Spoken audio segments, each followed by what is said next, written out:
నేను మీ నగిరిపాటి సంతోష్ కుమార్.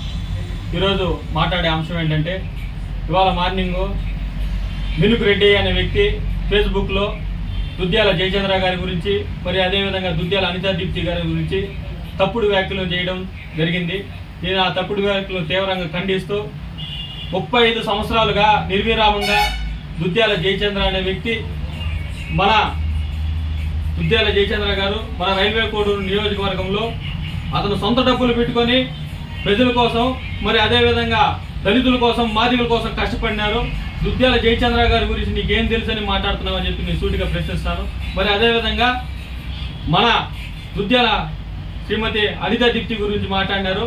ఆవిడ గారు మహిళల కోసం తన సొంత ఉద్యోగాన్ని వదులుకొని రైల్వే కోడూరు నియోజకవర్గంలో మహిళల కోసం కావచ్చు, ప్రజల కోసం కావచ్చు, దళితుల కోసం కావచ్చు, గత 4 సంవత్సరాలుగా ఎవ్వరికాడ ఒక్క రూపాయి ఆశించకుండా కష్టపడి, ముఖ్యంగా మాదిగల కోసం కష్టపడి తిరిగి ప్రజల కోసం ప్రజల్లో మెప్పు పొంది ఆమె పదవి పొందింది. కానీ ఏదో ఊరికే ఉచితంగా వచ్చింది పదవి కాదు. గుర్తుపెట్టుకో ఈ మాట.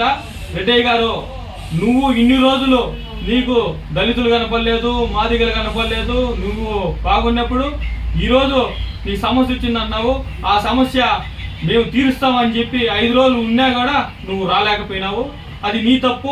వచ్చినా కూడా నువ్వేం చేసావో రూపానంద రెడ్డి దగ్గరికి పిలుచుకోకపోతే ఆయన కాడ నేను ఎంతో మర్యాదపూర్వకంగా కూర్చొని పెట్టుకొని ఒక గంట సేపు మాట్లాడితే, నువ్వు ఆ గంట సేపు నీకు ఎంతో ఇంత అన్యాయం జరిగితే 10 న్యాయం చేస్తాను తమ్ముడు, నువ్వేం బాధపడక కానీ భరోసా ఇస్తే నువ్వు దాన్ని కానీ తీసుకోవచ్చి నువ్వు నేరుగా ఇచ్చి, నీ వెనకాల కొంతమంది కుళ్ళు కుతంత్రాలు చేసే వాళ్ళు ఉన్నారు కదా, వాళ్ళకి ఇచ్చి నువ్వు వీడియోని గంట సేపు మాట్లాడిన ఆడియోని కట్ చేసి 42 సెకండ్లు కుదించి నిన్ను పిలుచుకోబోయిన వాళ్ళని వీళ్ళందరినీ కూడా పక్క ఒక మూర్ఖులు చేసి నువ్వు హీరో కావాలని చెప్పి, నాకు న్యాయం అవసరం లేదు, నాకు కేవలం నేను హీరో కావాలని చెప్పి వదిలేసుకున్నావు.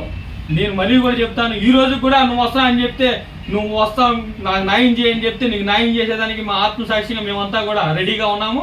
నీ వెనకాల ఉన్న వ్యక్తులను మటుకు నువ్వు వదిలేసి నువ్వు వస్తే నాకు అన్యాయం జరిగింది, వాళ్ళు అన్యాయం చేశారు, మీరు న్యాయం చేయండి అని చెప్తే వచ్చే న్యాయం చేసేదానికి న్యాయం చేసేవాళ్ళం. కానీ మాది కులాన్ని అడ్డు పెట్టుకొని లేకపోతే దళితులను అడ్డు పెట్టుకొని ఎదగాలనే నాయకులు అయితే మేము కాదు. మీరు మరొకసారి చెప్తున్నా, ఈ విధంగా వాళ్ళ గురించి దుద్యాల అనితా దీప్తి గారి గురించి వ్యాఖ్యలు చేస్తే కానీ, మరి అదేవిధంగా దుద్యాల జయచంద్ర గారి గురించి కానీ వ్యాఖ్యలు చేస్తే మటుకు నీకు భవిష్యత్తులో చాలా నష్టపోతామని చెప్పి వార్నింగ్ ఇస్తున్నాను.